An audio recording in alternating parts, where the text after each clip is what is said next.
First of all, ask yourself this: what is autism? A disability? A disease? A condition? What about a social construction? What if autism is just a word, a label, created by society and reinforced by culture? If that is the case, then what is a disability? The social model view of disability, which emerged as part of the disabled people's movement, makes a clear distinction between impairment and disability. This is important, but what is the difference? Well, impairment is viewed as something an individual has. It's part of that individual and cannot be separated or removed. Think of it like your own personality. It's what makes you, you. Whereas disability is viewed as something that is done to an individual through society's failure to accommodate, creating social oppression. It's like trying to learn to horse ride with a duck, or like skydiving with an umbrella.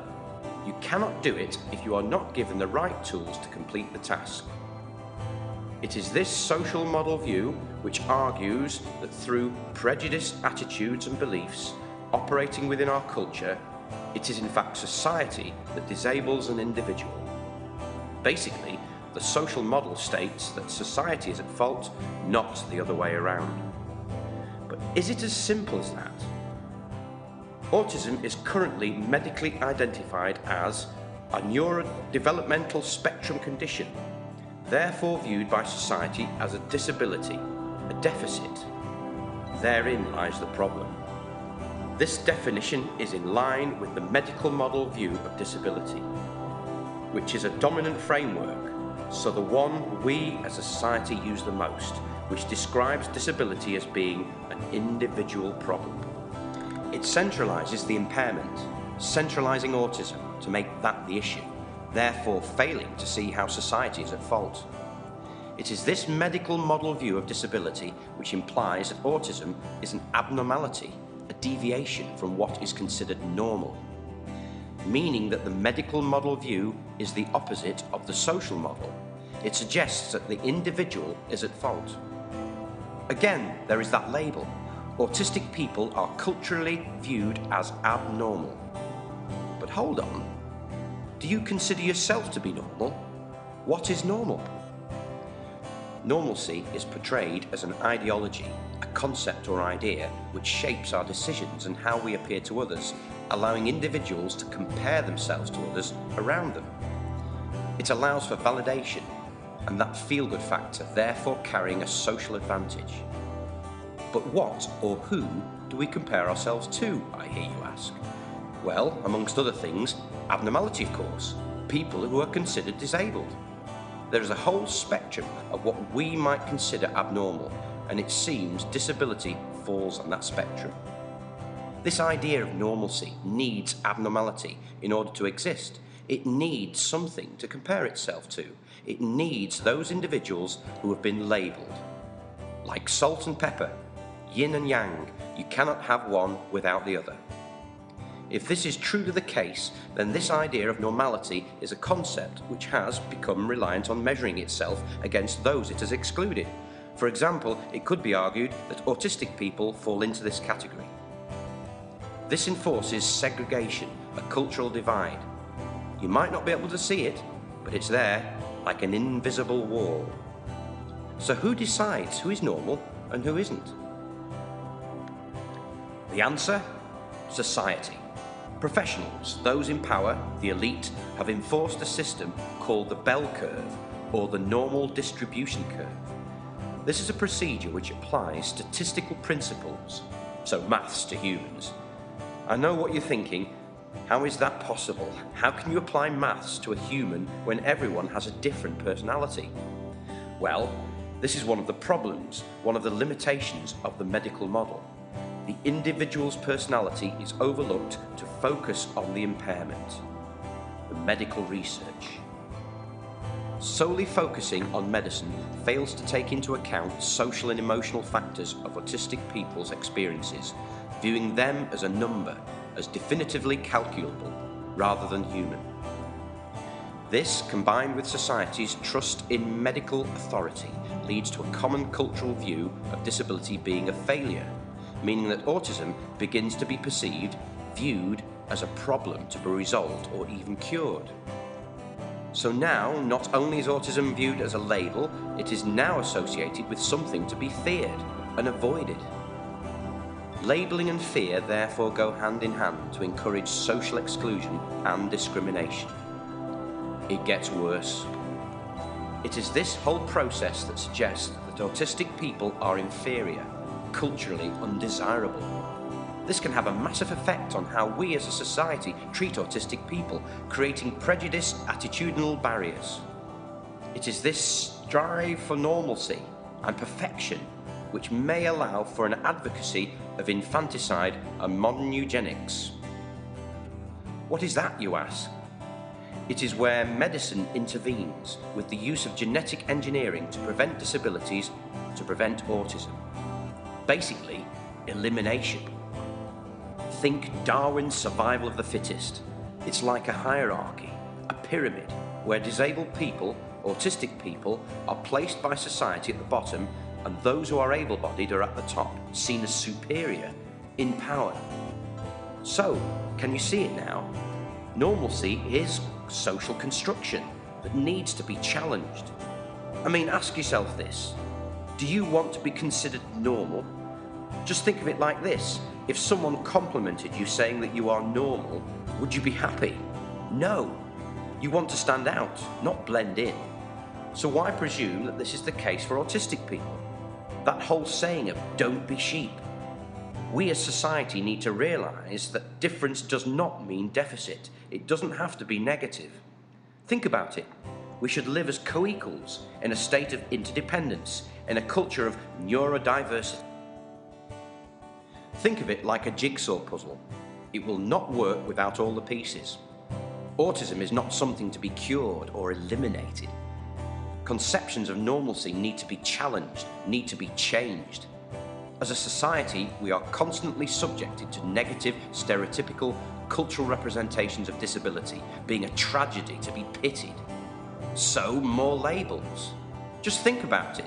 Think of all the films you watch, the TV adverts that you see, and even charities' advertisements that use disability to play on our emotions, to invoke fear in a villain role, or to exploit sympathy to raise money. What do all of these have in common? They are all media representations. Why is that such a big thing? Why is it so important? Well, media representations shape our understanding and our attitudes of disability, our perceptions of autistic people. Colin Barnes even went as far as to say that we learn about disability through the media. That is massive. It can cause massive implications. The problem is that the imagery used within media is often negative and impairment focused, meaning it provides a distorted misrepresentation of autism and disability in general. These stereotypes and prejudices then become absorbed into social value, resulting in cultural discrimination. Think about The Hunchback of Notre Dame, a children's film that features a man who is named because of his impairment, Quasimodo, portrayed as a monster, hidden away in a bell tower.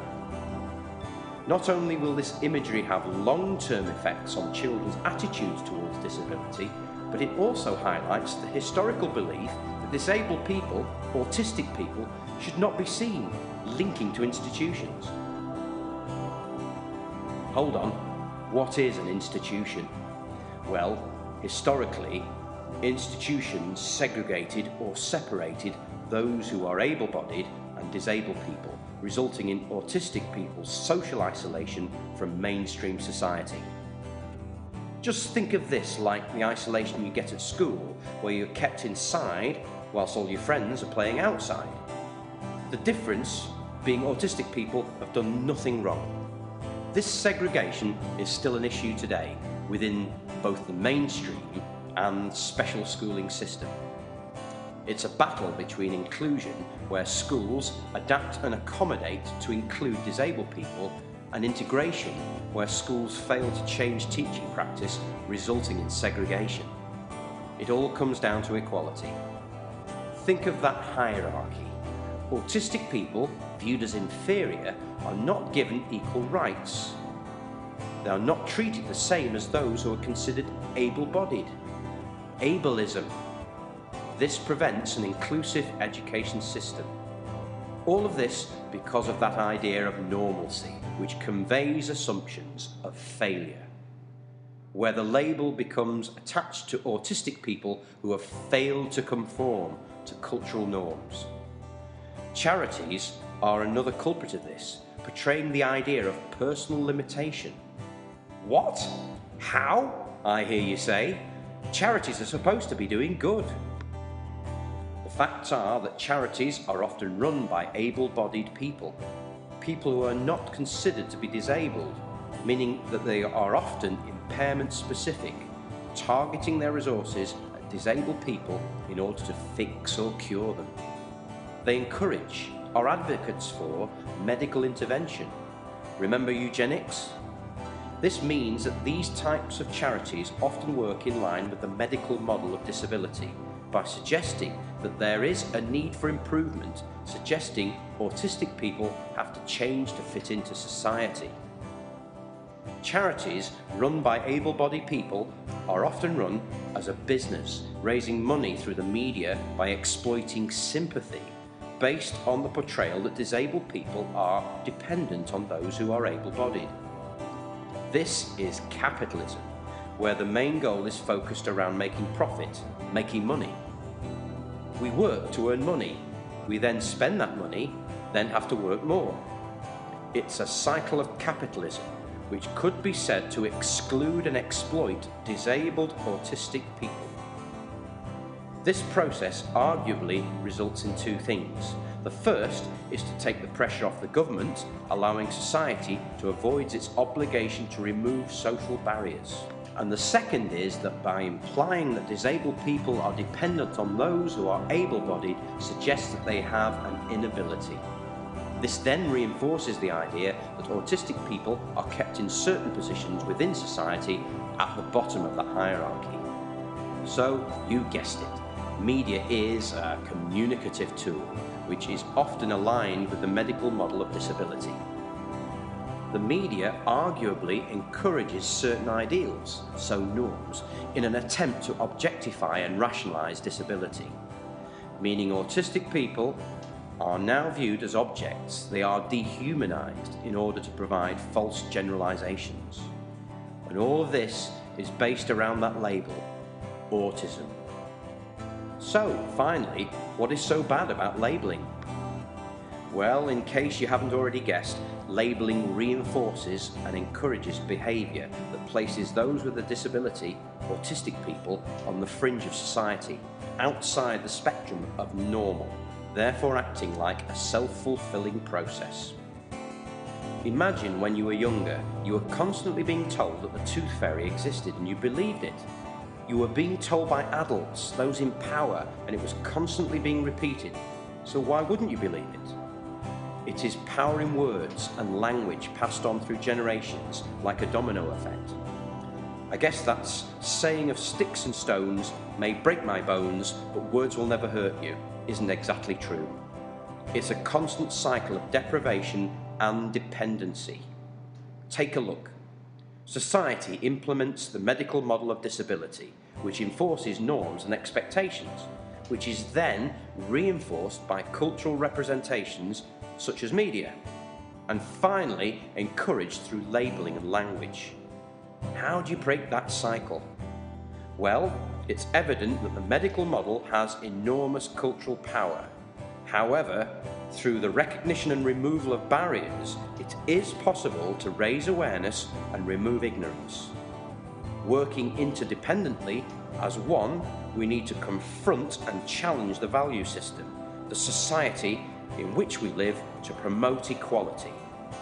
It is about realising that not everyone with autism, with a disability, sees it as negative. Autism is not death. So if disabled people don't see it that way, then why should you? The way autism is perceived is dependent on our society and culture, meaning it needs to be recognised that autism is just a different way of being. your experience of life is not your friends, your neighbours or your teachers. We're all different. Disabled people are not to blame for disableism. So is society at fault? Ask yourself, are you normal? Would you want to be? Raise awareness, challenge, change.